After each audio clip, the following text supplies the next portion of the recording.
Kaibigan, kumusta? Muli na naman tayong nagbabalik para sa isang magandang storya o pelikula na may pinamagatang Pamahiin na ipinilabas noong 2006.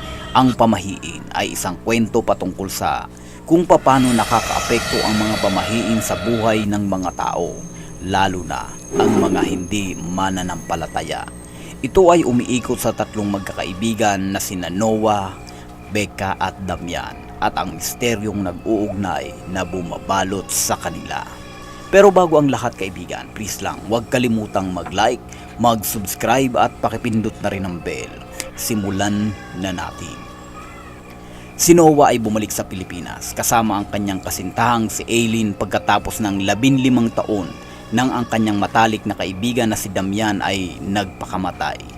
Sa kanilang pagdating ay sinalubong naman sila ng kanyang tiya Amelia na kung saan ang buhay ay pinamamahalaan ng mga pamahiin at paniniwala. Sa lugar na kung saan sila lumaking tatlong magkakaibigan, si Damian, si Noah at si Becca ay puno ng pamahiin. Ang kanilang pamumuhay ay naaapektuhan ng kung ano-anong mga paniniwala. Kilala ni Noah ang kanyang kaibigan bilang isang positibong tao at malakas ang loob kung kaya't naiintriga ito kung bakit kinitil nito ang sarili.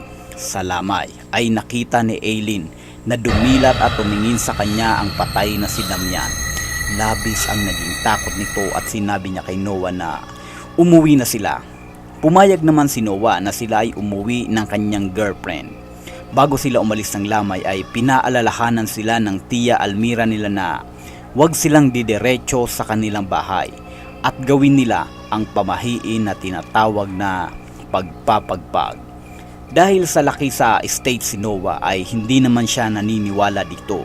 Sinabi ng driver nila na kung hindi nila gagawin yun ay susundan sila ng mga kaluluwa na mula sa lamay hanggang sa mansyon.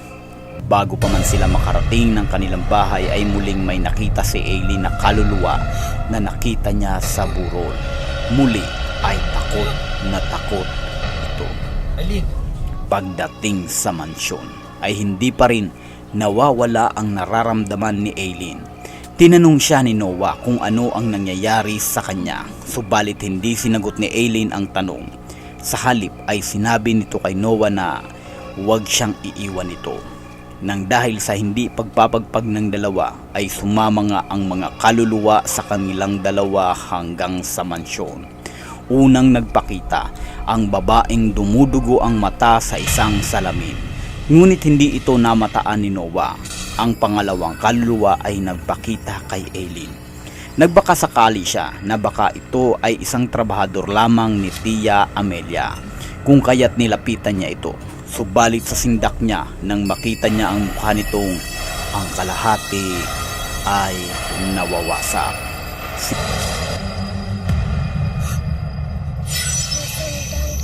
Sinubukan niyang lumabas ng bahay. Ngunit pagbukas niya ng pinto ay may nakita siyang isang babae sa labas kung kaya't dali-dali niyang muling isinara ang pinto. Nabangga niya si Noah na noon ay may dalang tubig para sa kanilang dalawa. Sinabi niyang may nakita siyang isang lalaki na wasak ang kalahating mukha. Ngunit sinabi nito na wala naman siyang nakikita. Sinabi ni Almira na nasundan sila ng mga kaluluwa dahil sa hindi nila pagpapagpag. Nang makita niyang dumilat si Damian at nakakita rin siya ng bata na walang puso at nabanggit niya rin na meron ng isang babae na nasa labas ng pinto. Lumabas si Noah at tulad ng sinabi ni Aileen ay may nakita nga siyang isang babae. Nagpakilala ito bilang si Becca, isa sa kababata at kaibigan ni Noah. Magkakasabay silang naghahapunan.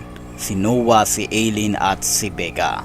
Si Becca at si Damian ay naging mag-asawa kung kaya't tinanong ito ni Noah kung bakit hindi niya nakikita si Becca sa lamay ni Damian. Kung kaya sinabi ni Becca na gustuhin man niya na pumunta ng lamay ay hindi siya papayagan ni Tatay Sibrin, ama ni Damian. Alam din ni Becca na maging si Tia Amelia ay ayaw na siyang makita. Kung kaya palihim lang na nakipagtagpo o tinaon ni Becca ang panahon na ito na wala ang donya sa mansyon para makipagkita kay Noah. Pinagtapat ni Aileen kay Becca na nakikita niya ang kaluluwa ni Damian. Ikwinento nito na may hawak si Damian na litrato ng 3 bata. Nagulat naman sina Noah at Becca kung papanong nalaman ni Aileen na sina Noah, Becca at Damian ay may tigi isang kopya ng kanilang litrato nung sila ay bata pa. Irritable si Noah sa mga sinasabi ni Aileen kung kaya iniwan niya itong mag-isa sa mansyon at ihahatid sana si Becca hanggang sa bahay nito. Subalit tumutol si Becca. Kung kaya hanggang sa gate lang ng mansyon, inihatid ni Noah ang kaibigan. Kinaumagahan ay binanggit ni Noah sa kanyang tiya Amelia na nagkita sila ni Becca.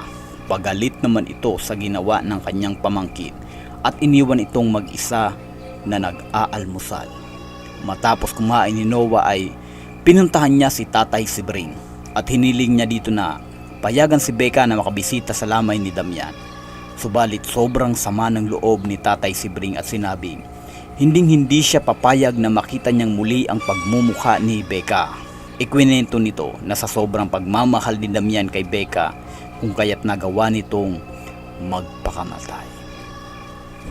Sinabi niyang pinalayas ang mag-ina sa barangay Balongbato at mas pinili ni Becca na sumama sa kanyang ina kaysa kay Damian. Hindi ito matanggap ng kanyang anak kung kaya ay mas pinili nitong kitilin ng kanyang sarili. Ikwinento rin ni Tatay Sibring na hindi lang basta in love ang kanyang anak kay Becca, kundi ito ay dahil na rin sa kinagamitan ng pangkukulam ni Becca ang nararamdaman ni Damian para sa kanya. Matapos itong marinig ni Noah ay agad itong nakipagtagpo kay Becca upang bigyan ito ng babala na ayaw ng mga taga-Nayon na malaman nilang nandito si Becca sa kanilang lugar. Nakakaawa namang ipinahayag ni Becca ang kalupitan ng mga taga-Nayon sa kanila sa pagbibigay ng bintang sa kanilang mag-ina na isa silang mangkukulam at maging ang mga kapangahasan na ginagawa sa kanya ni Damian. Gabi nang nag-uusap ang magkasintahang sina Noah at Aileen, narinig ng isa sa mga trabahador sa mansyon ang sinabi ni Noah na namatay si Damian na dilat ang mga mata. Sinabi nito ang pamahiin patungkol sa namatay na dilat na ang ibig sabihin di umano ay bago ito tuluyang umalis sa lupa ay maghahanap ito ng maisasama sa kanilang buhay. Kinaumagahan ay napagpasyahan ni Tatay Sibring na mag-umpisa na ulit na pumasok sa mansyon sa kabila ng kakalibing lang ng kanyang anak na si Damian. Nag-aalala naman si Tia Amelia sa kalagayan ni Tatay Sibring, subalit pumayag na rin ito sa kagustuhan ng matandang lalaki. Habang si Tatay Sibring ay nagmamando sa mga gagawin ng mga tauhan ng mansyon ay aksidente itong nahulugan ng salamin na ikinasawi ng kanyang buhay. Kinagabihan ay habang nag-uusap si Noah at ang kanyang Tia Amelia ay biglang tumunog ang orasan. Nakaramdam ng pangingilabot at takot si Tia Amelia dahil alam niyang matagal nang sira ang orasan na iyon. Pinakuusapan naman ni Aileen si Noah na ngayong nailibing na si Damian ay baka pwedeng bumalik na sila ng States. Subalit ipinagtapat ni Noah na meron ng kakaibang nangyari sa kanya nung siya ay bata pa at nais niyang tuklasin at siguraduhin ang katotohanan sa likod na iyon. Muling nagkita sina Noah at si Becca. Sinamahan ni Noah si Becca sa tinutuluyan nito. Doon napagtanto ni Noah na sa dati pa rin palang bahay nila nakatira si Becca. Naalala ni Noah ang kanyang nasaksihan dati sa bahay na ito, kung saan ay sa pagkakaintindi niya ay pinagmamalupitan si Becca ng kanyang ina. Habang sina Noah at Becca ay magsisimula na sanang magtukturaok ay may narinig silang parang tao sa loob ng bahay. Kung kaya ay tinanong ni Noah kung kasama pa rin ba ni Becca ang kanyang ina. Sinabi naman ni Becca na siya lang ang mag-isa ang tao sa bahay na ito. Nakaramdam ng pagkatakot si Becca, lalo na at magkasama nilang nakita mismo ng kanilang mga mata ang kaluluwa ni Damian sa loob ng tinutuluyang babae. Nagpasya si Noah na isama si Becca sa mansyon. Iniwan niya muna ito pansamandali sa loob ng kotse para ipaalam kay Tia Amelia na kasama niya ito at nais niyang doon muna patuluyin si Becca sa kanilang bahay. Samantala, sa loob ng mansyon ay labis-labis na ang takot na nararamdaman ni Aileen. Di na siya tinitigilan ng mga ligaw na kaluluwa. Muling nagpakita naman sa kanya ang batang babae na walang puso at may tumutulong dugo sa banyo na may nakasulat na, "Ako ang dahilan, si Inay." Inalo naman ito ni Noah at sinabi ngayon ay naniniwala na siya sa mga nakikita ni Aileen. Pumunta siya sa kanyang tiya Amelia at ipinagpaalam na kung maaari ay dito muna pansamantala si Becca. Subalit hindi ito pumayag at sinabing maging si Noah ay nalilinlang na ni Becca kung papanong nilililo din ito ang asawang si Damian. Bumalik si Noah sa sasakyan, subalit wala na siyang naabutan doon. Wala na si Becca. Bumalik siya sa mansyon at nagkausap sila ng kanyang tiya Amelia at sinabi ni Noah na nakita niya ang multo ni Damian sa loob ng bahay ni Becca. Nakaramdam naman ng pagkatakot si tiya Amelia at sinabing, bakit naman gagawin iyon ni Damian na idamay pati si Aileen? Nalilito at naguguluhan si Noah na pumunta ng terrace at sumigaw ito ng, "Magpakita ka, Damian, hindi ako natatakot sa iyo." Nagsimulang lumakas ang hangin, gumalaw ang mga figurin at lumulutang sa ere. Takot na takot si Noah at si Tia Amelia kaya nagpasya silang umalis ng mansyon. Subalit bago pa man sila makalabas ng bahay ay nadaganan si Tia Amelia ng sirang orasan at nasawi ang ginang. Tita Amelia! Napagpasyahan ng magkasintahang si Noah at Aileen na sumangguni kay Aling Soledad na pinapaniwalaan ni Aileen na ina ng batang multo, at doon ay nakumpirma nga ni Aileen na ang batang nakikita niya ay ang anak ni Aling Soledad na pinapaniwalaan itong may dumukot ng puso at ginagamit sa isang kultong paniniwala o pangkukulam. Napagpasyahan ni Noah na magpaiwan sa probinsya at mauna nang umuwi ni Aileen sa States. Subalit, dala na rin ang pagmamahal na nararamdaman ni Aileen sa kasintahan ay hindi niya ito magawang iwang mag-isa sa paglutas ng kanyang mga alalahanin sa probinsyang iyon, kung kaya't bago pa man makaalis ang bus ay buong pagpapasya siyang bumaba at umuwing muli sa mansyon. Lula ng tricycle ay muling nakabalik si Aileen sa kanilang bahay, ngunit wala siyang naabutang Noah. Hindi kasi tumuloy si Noah sa mansyon, kundi ay hinanap nito ang bahay na tinutuluyan ni Becca at ang kanyang ina. Matagumpay niya naman itong nahanap at nakita niya ang nanay nito. Nagpakilala si Noah at sinabing kailangan niyang makita si Becca upang maprotektahan ito mula sa nagmumultong si Damian. Sinagot niya si Noah na matagal nang patay ang kanyang anak. Una tong pinatay ni Damian ng dahil sa pagseselos, ngunit itinago sa publiko at pinalabas na isa silang mangkukulam at umalis sa Banong Bato na magkasama. Inamin ng ina ni Becca na isa nga siyang mangkukulam subalit hindi si Becca. Ipinakita niya kay Damian ang isang puso ng bata na ginagamit niya para i-revive si Becca, at ang pagpunta dito ni Noah ay ang patunay na nagtagumpay siya sa kanyang ginagawa. Naalala ni Noah na ang anak ni Aling Soledad ay nawalan ng puso at naisip niyang ito ang puso ng bata na dapat ay maibalik sa puntod nito. Nagpambuno ang dalawa. Malakas ang espiritual na kapangyarihan ng ginang, ngunit hindi ang katawan.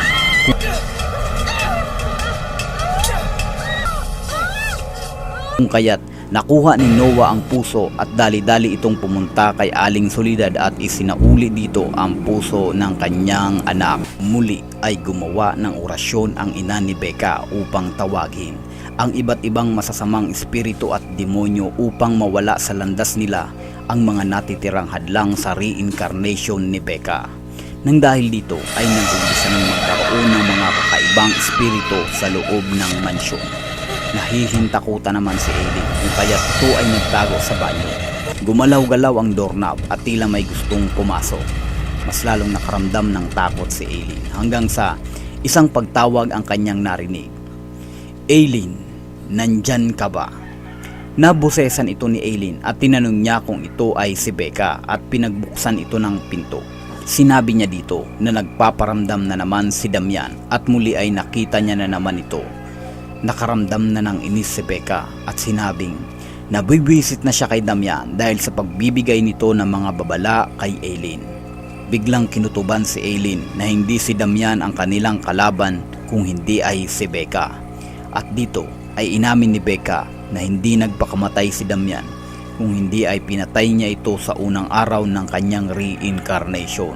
At sinabi niya ring siya ang dahilan sa lahat ng pagkamatay ng mga humahadlang sa kanya sa pagkuha kay Noah. Siya ang pumatay kay Tatay Cedric at kay Tia Amelia. At ngayon ay siya rin ang papatay kay Aileen. Dumating si Noah sa mansyon at naabutan niyang walang malay si Aileen.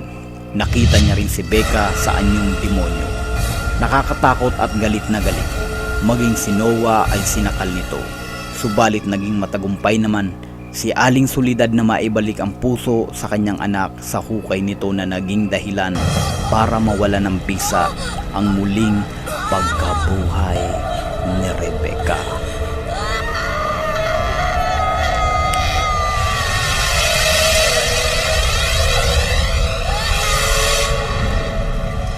At dyan nagtatapos ang ating kwento, mga kaibigan. Maraming salamat sa inyong mga walang sawang pagsuporta at hanggang sa muli, ako si Richard Belen. Bye-bye.